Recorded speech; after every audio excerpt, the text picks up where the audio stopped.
Agile.FM, radio for the Agile community. www.agile.fm.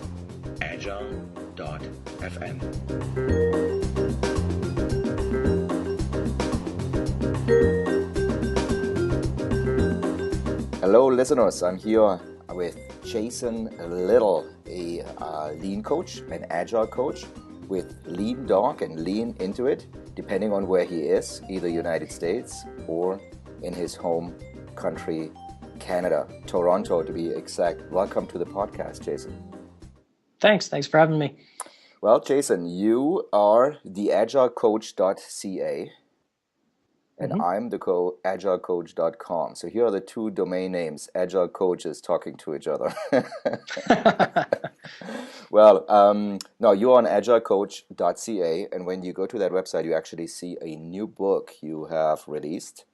It's called Lean Change, and this book is all about lean. There's no agile in the title, and it's all about organizational change. There's actually a sample chapter on your website people can read through and get familiar with the topic. But I want to use this podcast here, just this conversation, just to get the listeners acquainted with this topic, and maybe you just want to share a little bit about what this book is all about and what people could take away with it.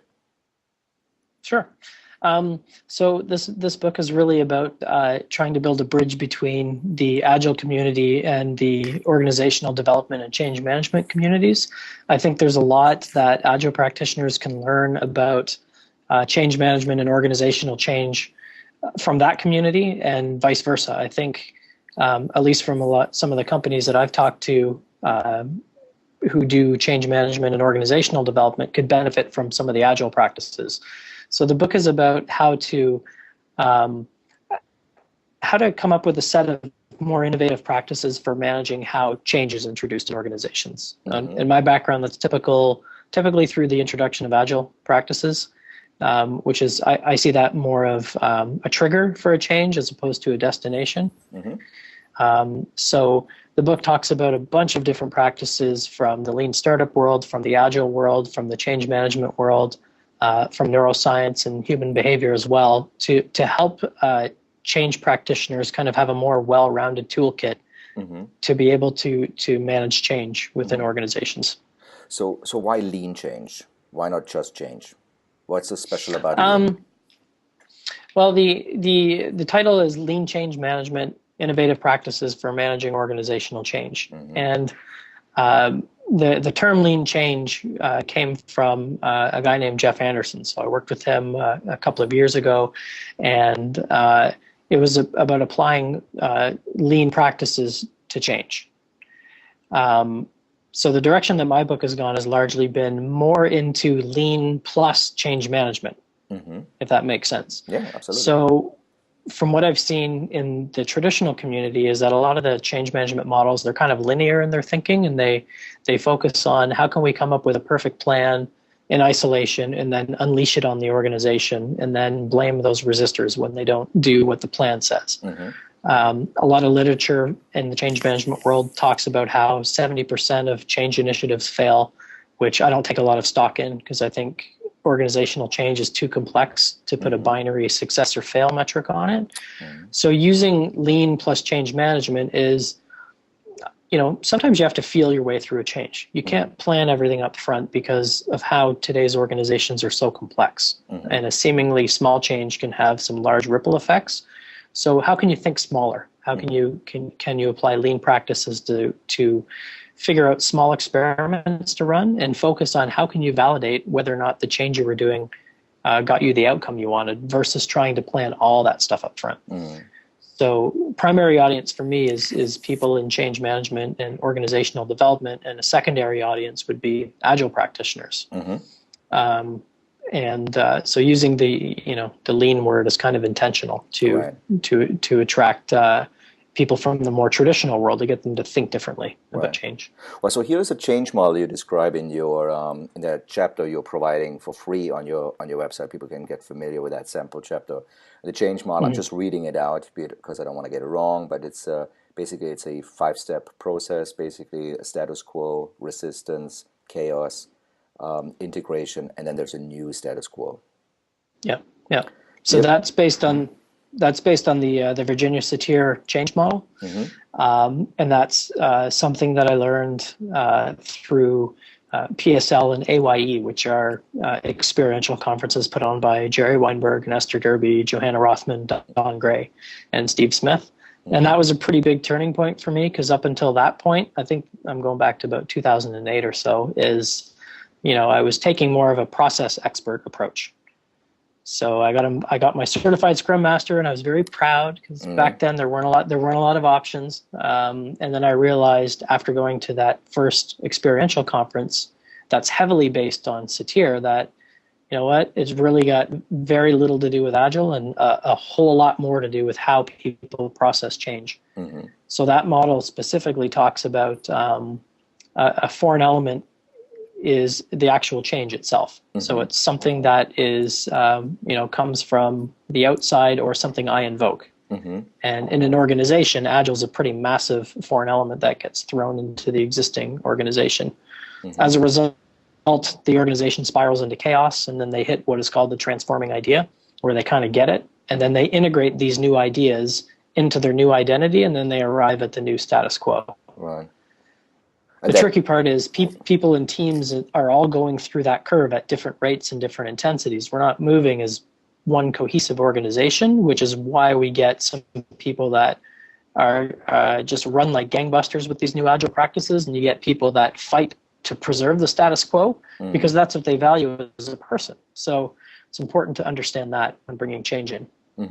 So there's certain things are affected, and the ones you're highlighting here are feelings, thought, performance, even physiology is affected. Do you have some examples for that? How this all ties together, and based on your experiences? Okay, so I would say that when change is brought in and it doesn't work out, like looking at the version 1 Agile survey and some of the other change management surveys, they cite resistance to change. So to me, that is like saying, I have no idea why it didn't work, but those bad people resisted change, which is why it didn't work. This model explains that if I'm a project manager who's got 15 years of experience running $1 million projects, and now some consultant is going to come in and tell me I have to do Agile because it's better, I've prided myself on coming up with good plans, and my projects have worked, and I like certainty. I don't like variance.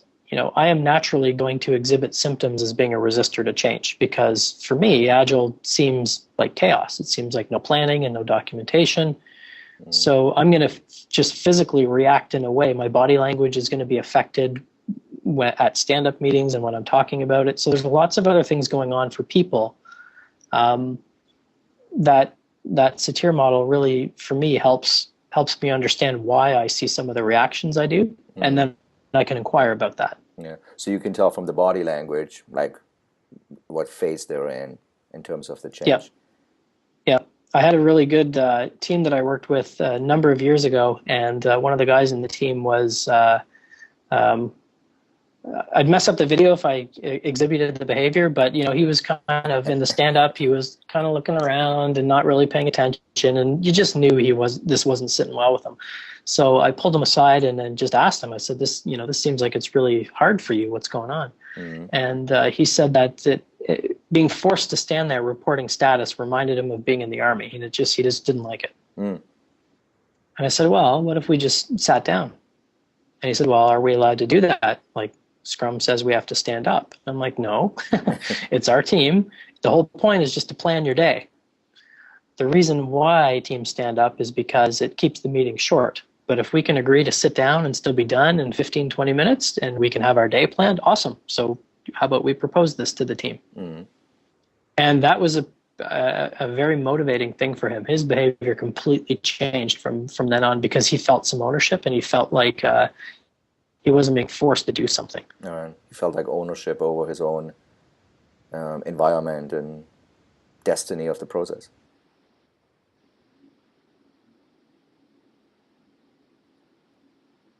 Oh, could you repeat that one? Sorry, I didn't catch that one. That felt like it was his destiny, the process. He could influence the process because he was part of it. He wasn't told. He wasn't told what to do in that particular situation. Your book is Yeah. about organizational change, and you mentioned that a few times already in our conversations about organizations. What's so special about, applying change to an individual person versus an entire organization? What kind of dimension comes into this mix? Obviously, it's got to be something because Hmm. it's bigger in size. Yeah. For me, it's about understanding that culture question. So a lot of times when Agile is brought in, it's you have to develop the Agile mindset and you have to change your culture, etc. And for me, the culture it's a collection of the interactions and the behaviors of all the individuals Mm-hmm. is what makes culture emerge.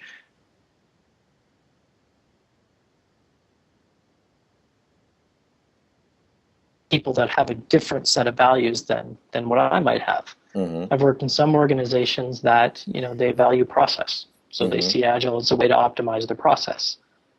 My personal stance is yes, I think the mindset and culture is extremely important, but in those instances, it's not the right message for that organization. Mm-hmm. It's counter to their existing culture. Mm-hmm. So I have to understand the personalities of the people who are involved in the change and what it means for them, and take more of an empathetic approach as Mm-hmm. opposed to, trying to hit them over the head with the Agile stick, so to speak. Right. So how you spend your days is coaching and helping consulting companies in lean change. And how does a typical day look for you, if there is even such a thing as a typical day outside of Mm. the training environment, like the coaching side? What is it? What are the things people maybe struggle with? Maybe you spend a lot of time on in this kind of organizational change.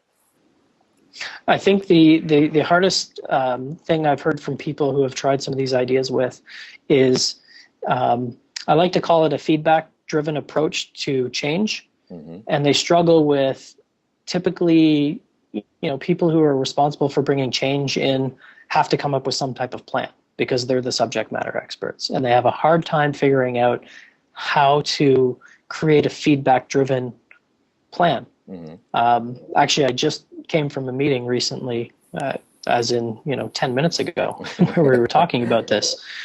So we had created what's called a change canvas a number of months ago, and it's basically a strategy for the vision here is to be a product development organization that can deliver solutions in 6 months or less, as opposed to a project-focused organization.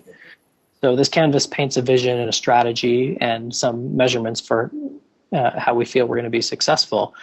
And the change team was starting to come up with a whole bunch of things to do. Well, we need to develop this training program. We need to develop this. We need to develop that. And then I asked them the question, well, how do you know those are the right changes to do? And just dead silence. And that's the whole key behind lean change management is co-creating the change by involving the people who are affected by the change in the design of it. And that's a hard thing for practitioners, change practitioners, to get their heads around because they're the ones who are the experts that are supposed to be coming up with the change. And they usually have a deadline and a budget. So, we can't possibly get feedback from people to input into this plan because we have to get it done by next week. Right. Well, then your change isn't going to work. So I'm working also with a Fortune 100 company remotely, helping them with some of these ideas. And early on, that was their hardest point to get around was, what does this feedback-driven approach to change mean? And how can we do it? So I worked with them for a couple of hours every other week by doing a study group on the first version of my book. And then it was actually 2 weeks ago when they finally got it. They said, oh, we get what that means now. It means we're facilitating change. We're not managing it. We're not controlling it. We're trying to allow the right changes to emerge based on where we're headed as an organization. I'm like, bingo, that's exactly it. Right. That's the hardest thing. Yeah. Does that include like meta question? Is it more like, instead of going in with prescribed approaches, like as you mentioned, the training material, like the certain things about change, but actually asking the questions about the program, the meta questions? That's what you're referring to? Okay, just want to clarify. Definitely the meta questions for sure. Because a lot of change models, they're linear in their nature, and the change consulting firms that come in, like you bring these big firms in to implement Agile or implement a change. Of course, they have a recipe to follow. That's what big companies do. Right. We don't want to follow the recipe. Yeah.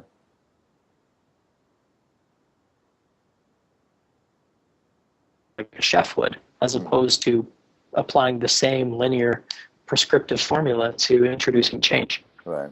So in your sample chapter, actually, you, I don't know if have you ever done a creme brulee? Have you ever?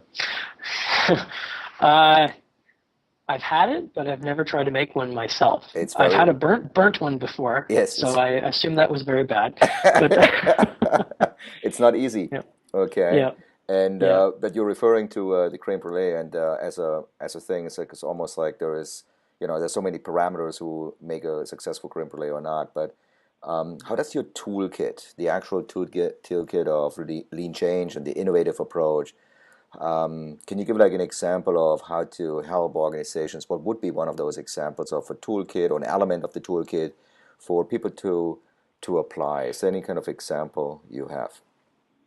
Okay. So one of the tools comes from a professor named BJ Fogg, and he has a behavior model that talks about, in order for change, like individual change to happen, there's two levers. One of the levers is ability, and one is motivation. We always look at motivation. Mm-hmm. So there's tens of millions of blog posts around how to motivate people and how to mastery, autonomy, purpose are the only things that matter, and we can't use the carrot and stick method. It's always motivation, motivation, motivation. Mm-hmm. But one of his models is, well, ability is there as well. If a change is really hard to do, all the motivation in the world is not going to allow that change to happen. Okay. There has to be some ability. And he says, if ability is low and motivation is high, what you need to do is you need to facilitate that change. You need to somehow make that change easier. Mm-hmm. Whereas, and that might be me as a coach. I go sit with the team for a week, and I work with them as a team member mm-hmm. to show them. And the opposite is if motivation is low, but ability is high. So if you go into a team that has lots of experience in a particular domain, and they're a high-performing team, they just might not be aware of a practice like behavior-driven development. Mm-hmm. So he calls that sparking motivation. So all you need to do is you need to make them aware that there's a better way to do something, and they'll be like, oh, cool, let me go read a book and let's go try it. Mm-hmm. And they'll do it. And that's two drastically different approaches for how a change agent could implement a change within an organization. So I like to use that model a lot and kind of map out all the different types of changes that I'm doing with the change team and look at the differences. Like, which of these are really hard to do? Mm-hmm. We might not want to do these right now. Right. How many different departments do we have to cut across to implement a new funding model to support product teams instead of project teams? Mm. Let's not fight that battle. Let's just let our teams who are siloed deliver stuff faster with better quality. Mm-hmm. And Agile would throw me out of the club and take my badge away for saying something like that. But that's the reality of where they're at, Yeah. The approach of delivering crap faster might be the best approach for now. Then let's worry about building the right thing. Let's mm-hmm. not try and build the right thing the right way right from the start, because it might not fit in their environment. So mm-hmm. I like that behavioral model. Yeah. So that's a very interesting element in your toolbox. I love it. It's great. It's a great example. You do mention a lot of organizational change, and sometimes you leave the lean off. And I know that you always look at other than lean kind of organizational change. Obviously, there's a long history of change management in general, and there's a lot of input and results you could tap into, obviously, from a lean's perspective, just in terms of change control as a whole. What kind of things influence you from the traditional world? Is there anything out there which you feel like we shouldn't just ignore all of that stuff? There's some really good things there. The one I like the most is probably from Kurt Lewin, who is credited as being kind of the father of change management. So he has what is called a force field analysis. Mm-hmm.